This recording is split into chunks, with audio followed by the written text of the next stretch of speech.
जब प्रसाद रखना भूले पंडित जी तो खुद ही हलवाई की दुकान पर पहुंच गए थे बाके बिहारी। एक दिन पंडित जी बिहारी जी को सुलाने के बाद प्रसाद के 4 लड्डू रखना भूल गए। इसके बाद प्रभु ने एक लीला रचाई। बहुत समय पहले की बात है।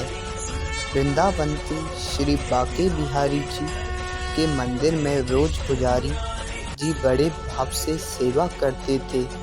वे रोज बिहारी जी की आरती करते, भोग लगाते, उन्हें सुलाते और रोज 4 लड्डू भगवान के बिस्तर के पास रख देते थे। वह ऐसा इसलिए करते थे क्योंकि उन्हें लगता था कि बिहारी जी को अगर रात में भूख लगेगी तो वे उठकर खा लेंगे।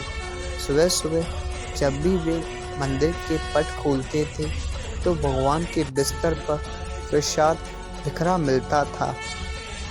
इसी भावना के साथ वे रोज ही ऐसा करते थे।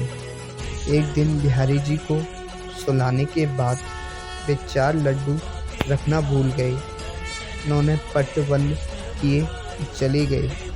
रात में करीब 1-2 बजे जिस दुकान से वे पंडित जी बूंदी के लड्डू आते थे वह दुकान खुली थी।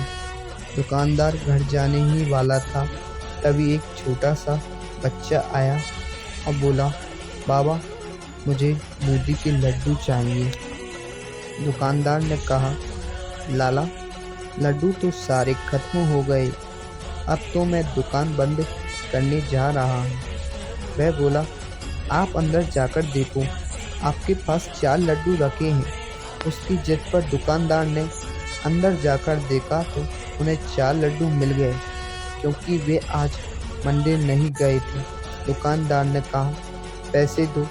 बच्चा बोला, मेरे पास पैसे तो नहीं हैं, और तुरंत अपने हाथ से सोने का कंगन उतारा और बाबा को देने लगा। तो बाबा ने कहा, लाला पैसे नहीं हैं तो रहने दो, कल अपने बाबा से कह देना, मैं उनसे ले लूँगा। लेकिन वह नहीं माना और कंगन दुकान में फेंक कर भाग गया। सुबह जब पुजारी जी ने पट खोला तो उन्होंने देखा कि बिहारी जी के हाथ में कंगन नहीं है। अगर चोर भी चुराता तो केवल कंगन ही क्यों चुराता। थोड़ी देर बाद यह बात सारे मंदिर में फैल गई। जब उस दुकान वाले को पता चला तो उसे रात की बात याद आई। उसने अपनी दुकान में कंगन ढूंढा और पुजारी जी को दिखाया और सारी बात सुनी। तब पुजारी जी को याद आया कि रात में मैं लड्डू रखना ही भूल गया था, इसलिए बिहारी जी स्वयं लड्डू लेने गए थे। बोलो श्री बाके बिहारी लाल की जय, राधा रानी की जय। जय जय श्री राधा।